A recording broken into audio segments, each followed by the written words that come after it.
Hello Standard 2nd, welcome in EVS lecture. This is our 20th lecture. In previous lecture we have completed our chapter number 4 and today we are going to start our chapter number 5, ways to behave. Chapter 5, ways to behave means how should we have to behave with other people. First of all, do you remember unscramble the word given below? Means there are some words given over here and you have to find out the correct word. First one is UYOKATHN means you should have to make one word. So THANKYOU means thank you. I have written over here. Next word is YRSOR. I have done word SORRY. Sorry. EPALSE means PLEASE. Please. So you should have to learn how to unscramble the word in rough book so that you will be habituated to do this type of work. Now I am going to start over here. Good manners. Good manners means our good habit to behave with others. Manners are important thing that we have to learn. Means manners are very important things in our lives that we should have to learn. मतलब हमें वो सीखना है कि manners कैसे दूसरों के साथ मैनर से पेश आते हैं. We learn good manners at home and in school. हम गुड मैनर कहाँ सीखते हैं? तो कि एक हमारे घर में और दूसरे हमारी स्कूल में. Having good manners means behaving in a polite and graceful way. Having good manners मतलब good manners का मतलब है कि polite मतलब बहुत ही धीरे आवाज़ में शांति से, और graceful मतलब graceful way मतलब योग्य मतलब सही तरह से. मतलब दूसरों के साथ हमें जो बिहेवियर करना है वो बहुत ही पोलाइट मतलब धीरे से बोलना है और सही तरह से बोलना है, सही तरह से बिहेव करना है और बहुत ही शांत तरीके से बिहेव करना है. No one likes an ill mannered person. Some of the good manners you should follow are. मतलब किसी को भी इल मैनर्ड पर्सन पसंद नहीं है. इल मैनर्ड का मतलब है जिसका वर्तन सही न हो, जिसका बिहेवियर सही न हो, दूसरों के साथ रूडली, जिसको हम गुजराती में तोछड़ाई बोलते हैं ना, रूडली बात करता हो, रूडली बिहेव करता हो, ऐसा इंसान किसी को भी पसंद नहीं है. तो आपको जो कुछ मैनर्स सीखने हैं वो यहाँ पर नीचे स्टार्ट हो रहे हैं. तो first of all greet each other. Greet मतलब शुभकामना देना. जैसे कि यहाँ पर आपको समझाऊंगी मैं अभी. People greet each other when they meet. They either say good morning, good afternoon और गुड इवनिंग और सिंपली हेलो. ग्रीट मीन्स एक तो शुभकामना मीन्स एक दूसरे को अभिवादन करना, एक दूसरे का क्या बोलते हैं जिसको, जैसे एक दूसरे से मिलते हैं तो हम स्टार्टिंग के जो वर्ड बोलते हैं वो, तो हम कैसे एक दूसरे को ग्रीट करते हैं. तो अगर सुबह का वक्त है, सुबह के 12 बजे तक का, तो हम एक दूसरे को गुड मॉर्निंग बोलेंगे. 12 बजे के बाद का टाइम है उसको गुड आफ्टरनून बोलते हैं और शाम के वक्त को हम गुड इवनिंग बोलते हैं. और या फिर सिर्फ सिंपली एक दूसरे को क्या बोलते हैं कि hello, hello how are you, ऐसे हम बोलते हैं ना वो. चलो now over here. People also wish each other when they leave. They say good bye. लोग एक दूसरे को जब एक दूसरे से बिछड़ते हैं, मतलब एक बार मिला, कुछ बातें की, फिर चलो अपने अपने रास्ते को चल दिए, तो क्या बोलते हैं? Goodbye. Use the magic words, मतलब यहाँ पर आपको कुछ मैजिक वर्ड दिए हैं जो कि आपको दूसरे लोगों के साथ अच्छे से अटैच करता है और आपको अच्छा इंसान साबित करता है। When you get something, you must say thank you। अगर आपको कोई कुछ देता है, चाहे वो छोटी पेंसिल भी क्यों न हो, तो उसको थैंक यू बोलना है। थैंक यू एक मैजिक वर्ड है। इससे क्या होगा? सामने वाला इंसान आपसे प्रभावित होता है और उसके मन में आपके लिए इज्जत बढ़ जाती है। When someone say thank you, you should say you are welcome। और जब सपोज आपने किसी को कुछ दिया है, पेंसिल, इरेजर, कुछ भी, और उसने आपको थैंक यू बोला, तो आपको बस ऐसे ही बैठे नहीं रहना है चुप, उसको सामने रिप्लाई देना है। कि क्या रिप्लाई में बोलना है? यू आर वेलकम, मतलब आपका स्वागत है, मतलब नेक्स्ट टाइम भी अगर आपको ज़रूरत हो तो आप मेरी हेल्प ले सकते हो, ऐसा मीनिंग निकलता है। When you want something, you should add please before your sentence to request for that thing। तो तीसरा वर्ड है कि जब आपको किसी से कुछ चीज़ चाहिए, ठीक है, जैसे आपको किसी के पास से बुक लेनी है, तो आप ऐसे बोलते हो ना कि गिव मी योर बुक, मुझे तुम्हारी बुक दो। तो इंग्लिश में उस सेंटेंस से पहले प्लीज़ ऐड करना है। जैसे आपने बोल दिया कि गिव मी योर बुक, तो ये एक रूड है, रूड बिहेवियर। लेकिन आप ऐसे बोलो कि please give me your book, तो एक आपका एक प्रभाव पड़ता है कि भाई बच्चे में मैनर है। तो जो सेंटेंस आपने बोला उससे पहले प्लीज़ बोलना है। जैसे आपको किसी से कुछ और चीज़ चाहिए, है ना, खाना खाने बैठे हो, आपको कुछ रोटी वोटी का या किसी का आगे ऐसे सब इकट्ठे बैठे हो और आपको चटनी चाहिए या चपाती चाहिए, तो क्या बोलना है? Please give me the chapati, please give me that chutney. तो ये अच्छे मैनर्स हैं। Now next, when you hurt somebody unknowingly, say sorry to show that you have made a mistake। जब आप किसी को कुछ हर्ट करते हो, मतलब उसको कुछ लगा देते हो या ऐसे उसको दुख पहुंचाते हो, तो वो कैसे किया है आपने? अननोइंगली। अननोइंगली मतलब अनजाने में। अगर अनजाने में आपने किसी को कुछ लगा दिया है, आपसे पेंसिल लग गई है, आपका हाथ लग गया है, आपका पैर लग गया है, या आपके वर्ड ऐसे हैं कि सामने वाला, आपका इरादा नहीं था कि आपके वर्ड उसको हर्ट करे, लेकिन आपने जो बोला उस वर्ड से उस इंसान को दुख पहुंचाया, उसके चेहरे पर दिख रहा है, तो आप क्या बोलोगे? सॉरी। क्या बोलोगे? सॉरी। इसका मतलब है कि आपने ये चीज़ जानबूझकर नहीं की है, गलती से हो गई है। तो ये जो मैजिक वर्ड थे उसमें पहला आया थैंक यू, फिर दूसरा आया यू आर वेलकम, फिर तीसरा आया प्लीज़, और चौथा है सॉरी। मतलब अगर आपको कोई कुछ देता है चीज़ तो आप बोलोगे थैंक यू, अगर आपको कोई थैंक यू बोलता है तो आप बोलोगे योर वेलकम। अगर आपको किसी से कुछ चाहिए तो आपके सेंटेंस से पहले आप ऐड करोगे प्लीज़, और अगर अनजाने में आप किसी को हर्ट कर देते हो तो बोलोगे sorry. Respect elders, respect your elders and listen to them. अपने से बड़ों को इज्जत दो और उसकी बात सुनो।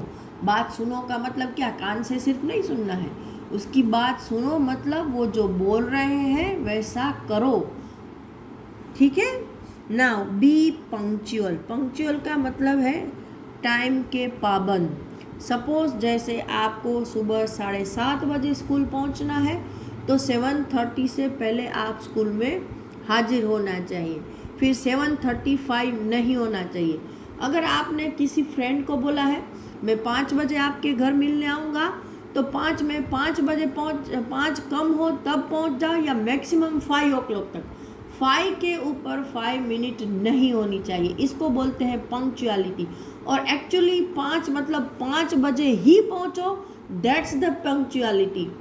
तो अगर आपने किसी को टाइम दिया है तो उसी वक्त वहाँ पर पहुँच जाना, उसको बोलते हैं punctuality. Learn to do your homework on time. आपके लिए पंक्चुअलिटी क्या है? तो कि अपने होमवर्क को टाइम पर लर्न करो, मतलब सीखो, याद करो। Do not delay your homework. और अगर आपको होमवर्क सबमिट करना है तो जो टीचर ने टाइम दिया है, जो दिन, जो वक्त, उस टाइम उस वक्त आपका होमवर्क सबमिट हो ही जाना चाहिए, anyhow. This is called punctuality. Now be neat and clean. ये नीट एंड क्लीन हम पहले भी सीख चुके हैं कि नीट एंड क्लीन मतलब स्वच्छ सुघड़ रहना। तो always keep your surrounding clean. Surrounding मतलब हमारे आजू बाजू का एरिया, जहाँ पर हम रहते हैं, जहाँ हम स्कूल जाते हैं, जहाँ हम खेलते हैं, जहाँ पर हम कुछ भी वक्त बिताते हैं, उस प्लेस के आजू बाजू का एरिया नीट एंड क्लीन रखना चाहिए। Do not throw waste in your classroom. अपने क्लास में कचरा ना फेंको। जैसे बच्चों की आदत होती है पेंसिल को शार्पन करके कचरा वहीं गिरा दिया, डस्टबिन तक भी नहीं जाते, और ना ही साथ में छोटी डब्बी रखते हैं, पेज फाड़ के वहाँ पर गिरा दिया। तो ये क्लास में नहीं करना है, उसको डस्टबिन में डालो। Use dustbin for the waste, मतलब कचरे को डालने के लिए डस्टबिन का यूज़ करो। Now next page. Be kind and helpful. Kind का मतलब होता है दयालु, दूसरों के प्रति दया रखना। हेल्पफुल मतलब दूसरों की मदद करना। Help anyone in need. अगर किसी इंसान को मदद की ज़रूरत है तो उसको मदद करो। जैसे कोई ओल्ड पीपल है, वो बेचारा जा रहा है, उसकी कोई चीज़ गिर जाती है तो उठा के दे दो। क्लास में भी टीचर का कुछ गिरता है तो आप उसको देकर हेल्प कर सकते हो। दूसरे बच्चों की बुक गिर जाती है, कुछ अननोनली पेंसिल, इरेजर, तो आप उसको देकर उसकी हेल्प कर सकते हो। डू नॉट टीज और हर्ट एनिमल्स। टीज का मतलब होता है परेशान करना, और हर्ट मतलब उसको नुकसान पहुंचाना, मारना। तो जो जानवर है उनको ना ही परेशान करो और ना ही उसको मारो। Be truthful. ट्रूथफुल मतलब कि सच्ची बात बोलना। Always speak the truth, never lie. Always मतलब हमेशा, स्पीक मतलब बोलो, ट्रूथ मतलब सही बात, सच्ची बात। तो हमेशा सच्ची बात बोलो, और नेवर लाई मतलब कभी झूठ ना बोलो। Be happy and cheerful. Be happy, happy मतलब हमेशा खुश और आनंदी रहो। कीप स्माइलिंग, हमेशा हंसते रहो। Everyone love to be with happy and cheerful child. जो बच्चा खुश और आनंद में होता है तो हर इंसान उसके साथ रहना पसंद करता है। Nobody like to be with a sad and ill-mannered child. मतलब जो बच्चा उदास है, जो जिसमें मैनर नहीं है, ऐसे बच्चे के साथ कोई भी रहना नहीं चाहेगा। Now over here, let us do write down 3 ways by which you can make others happy. ऐसे 3 रास्ते लिखो कि जिसके थ्रू आप दूसरों को खुश कर सकते हो। तो मैंने यहाँ लिखे हैं 3, आप अपनी तरीके से भी लिख सकते हो। ग्रीट टू अदर्स मतलब दूसरों को अभिवादन करो, जैसे good morning, good evening, good afternoon, hello. Help anyone in need, अगर किसी को किसी भी हेल्प की ज़रूरत है तो उसको हेल्प करो। कीप स्माइलिंग, हमेशा हंसते रहो। Now time to answer. Write good for good manners and bad for bad manners. तो snatching things from others. snatching मतलब छीन लेना, दूसरों से चीज़ें छीन लेना, वो क्या है? तो bad। मैंने यहाँ लिखा है bed. Now second one, helping people in need. ज़रूरतमंद इंसान की हेल्प करना, तो वो गुड है. बीइंग रूड टू पीपल, लोगों के साथ रूड मतलब जिसको बोलते हैं ना थोड़ा प्राउडी तरह का बिहेवियर, जो अभिमानी लोग होते हैं, जो दूसरों को नीचा दिखाते हैं, ऐसे घमंडी जैसा व्यवहार, तो वो बैड है. Keeping surrounding NEET and clean, अपने आजू बाजू के एरिया को नीट एंड क्लीन रखना, तो वो गुड है. नाउ की टर्म्स, गुड मैनर्स, मैंने हमेशा बोला है कि की टर्म्स का स्पेलिंग मीनिंग के साथ लर्न करो. A behaviour that is polite and graceful. Good manner का मतलब क्या होता है कि ऐसा आपका बर्ताव कि जो पोलाइट एंड ग्रेसफुल है, उसको गुड मैनर बोलते हैं. नाउ हियर, इस चैप्टर में आपने क्या सीखा? नाउ आई नो मतलब मैं अभी जानता हूँ कि मुझे क्या क्या करना है, क्या नहीं करना है. We learn good manners in school and at home. हम अच्छे मैनर्स कहाँ सीखते हैं? तो कि स्कूल में और घर में. Good manners include being punctual, cheerful, truthful and respectful to adults. Good manner में क्या क्या आता है? तो कि पंक्चुअल बनो, टाइम के पंक्चुअल. चीयरफुल मतलब खुश मिजाज. ट्रूथफुल मतलब सही बोलने वाला. और रिस्पेक्टफुल टू एल्डर्स मतलब बड़ों की इज्जत करने वाला. ये सब गुड मैनर्स में आते हैं. We should always use the 3 magic word, thank you, sorry and please. हमने 4 मैजिक वर्ड सीखे, लेकिन इसमें बताया है कि ये 3 तो आपको ज़रूर हमेशा यूज़ करने चाहिए. और वो 3 मैजिक वर्ड है thank you, sorry and please. Now no one likes an ill mannered person. किसी को भी मैनरलेस पर्सन पसंद नहीं है, तो आप मैनरफुल बनो. Now let us practice. Find the blanks with the given words. जैसे हम हर बार करते हैं, नीचे कुछ वर्ड दिए हैं ऑरेंज बॉक्स में, वो आपके ये ब्लैंक्स के आंसर है. उनमें से आपको सही स्पेलिंग ढूंढना है. मैंने 1-2 लिख के रखे हैं. We learn good manners in dash and at dash. हम गुड मैनर्स इन 2 जगहों से सीखते हैं. तो पहला है होम, दूसरा है स्कूल. तो ये होम और ये school. We should dash our elders. हमें हमारे एल्डर को क्या देना चाहिए? तो के रिस्पेक्ट. तो ये रहा रिस्पेक्ट. Never teach dash. किसको परेशान नहीं करना चाहिए? Happy, school, clean, animal, home, respect. तो एनिमल को. किसको नहीं टीच करना है? तो के एनिमल्स को. Now always keep your surrounding. Surrounding को कैसे रखना है? क्लीन. अब तो आपको सब आता होगा. Everyone like to be with a days child. Everyone likes to be मतलब रहना. यहाँ पर टू बी के साथ रहना. तो हर इंसान कैसे बच्चे के साथ रहना चाहेगा? तो के हैप्पी. तो इस लेक्चर में यहाँ तक ही. नेक्स्ट लेक्चर में हम आगे की एक्सरसाइज डिस्कस करेंगे. Till that time have a nice day and be happy now.